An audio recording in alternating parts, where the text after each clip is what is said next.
Shalom saudaraku indikasi Tuhan Yesus Kristus, bagaimana kabar Bapak Ibu semua? Sehat? Itu doa dan kerinduan kita semua. Firman Tuhan pada hari ini dalam program Renungan Singkat GKJ Petoran terambil dari Markus pasal yang kedua ayat yang ke-25.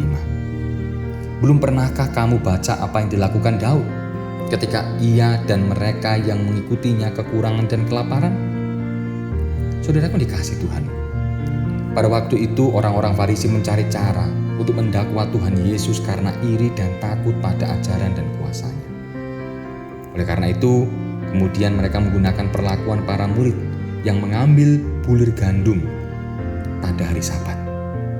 Jelas ketika memperhatikan perlakuan para murid mengambil bulir gandum pada hari Sabat adalah kesalahan menurut aturan agama Yahudi. Bagi orang Yahudi, pada hari Sabat tidak diperkenankan untuk melakukan pekerjaan apapun.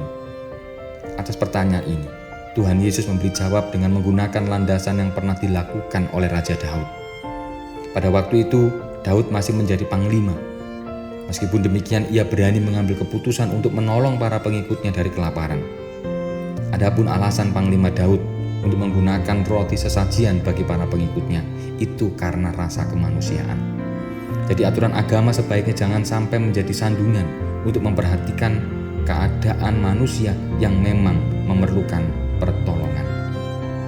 Melalui jawaban tadi, Tuhan Yesus hendak menunjukkan bahwa setiap aturan itu, termasuk aturan agama, sebenarnya untuk meluruskan, menegakkan hakikat kemanusiaan pada keadaan yang baik dan semestinya.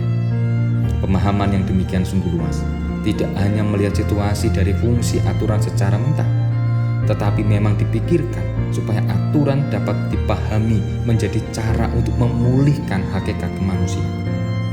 Oleh karena itu, jangan mudah hanya melihat yang nampak, tetapi perlu meneliti dengan landasan pikir yang sesuai.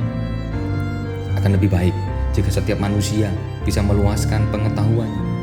Hal itu dilakukan supaya setiap keputusan yang diambil dalam hidup menjadi keputusan yang menegakkan hakikat kemanusiaan. Jadi, bukan manusia diciptakan untuk aturan, namun aturan tersebut dibuat untuk memulihkan manusia. Kiranya Tuhan menolong dan memberkati kita semua. Amin.